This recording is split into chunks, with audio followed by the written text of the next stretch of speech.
Ndugu kama mnavyoona nilivyosema, leo tutadili na bodaboda tujue ni changamoto gani wanazopitia bodaboda, na kuna bodaboda hapa mmoja nimempata. Bodaboda unaweza kutuambia ni changamoto gani mnazopitia? Unasikia brother, naomba uniache mimi hapa hivi na abiria na mpeleka hapa hivi. Sikia, kwani unapewa kwa shilingi ngapi?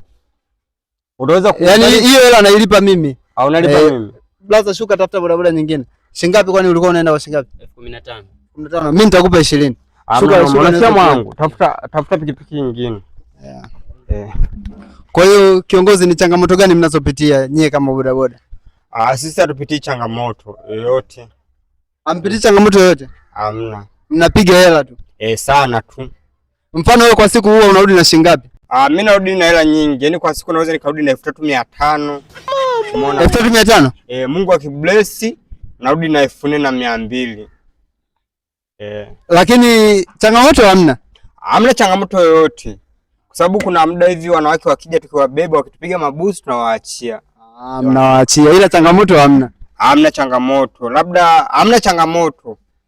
Hamna changamoto. Hiyo ya kubeba watu bure huko umechukulia kama fursa, sio changamoto. Hamna, sio changamoto kwa sababu hata watu wenyewe tukiwabeba tukiwashusha wanatushukuru, wanatuambia asante. Na sisi tunafurahi.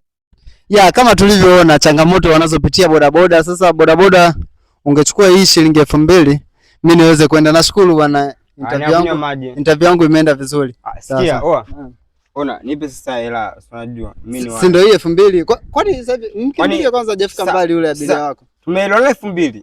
Yaani kwetu sisi hii tunaleta hela wewe hapa 2,000, sisi kwetu tunahitaji 20,000, si ndio? Nilisema ndakupa 20,000. Sasa wewe nikikuchekea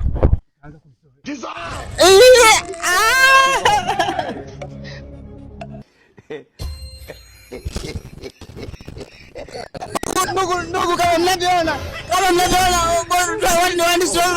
mimi nimeacha pombe kuanzia saa hii.